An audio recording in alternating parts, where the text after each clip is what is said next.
Hello friends, good morning. আমি আমার blog শুরু করছি এখন থেকে। তো সকালবেলার সব কাজ সারা হয়ে গেছে আর রান্নাবান্নাও কমপ্লিট।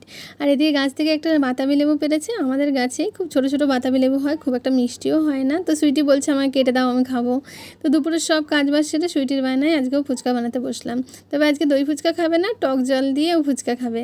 আর আজকে ওই খাবে না, সবাই খাবে সেরকমই বানিয়েছি। তারপরে আমি, আমার ভাগ্নেরা সবাই, আমার বর, আমার মেয়েরা, আমরা সবাই মিলে ফুচকা খেলাম। আর তারপর সুইটির সেই লেহেঙ্গা বানাতে বসলাম।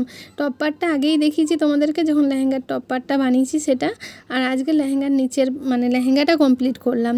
তো চেনও লাগিয়েছি সাইডে। আর সুইটি প্রথম থেকেই বলছে ভালো না হলে আমি পরবো না।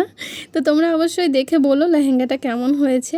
যদিও এটা একটা শাড়ি দিয়ে বানানো, আমার মা শাড়িটা দিয়েছিল আর আমি ওটাকে কেটে লেহেঙ্গা বানিয়ে দিয়েছি। অবশ্য কেউ পরতোই না শাড়িটা, সেরকম পরার ইচ্ছে কারো ছিল না, তার জন্যই কেটেছি। তবে শাড়িটা খুব একটা খারাপও ছিল না, লেহেঙ্গা বানিয়ে আরও ভালো লাগছে। আমার তো ভালো লেগেছে, তোমাদের কেমন লেগেছে অবশ্যই জানিও।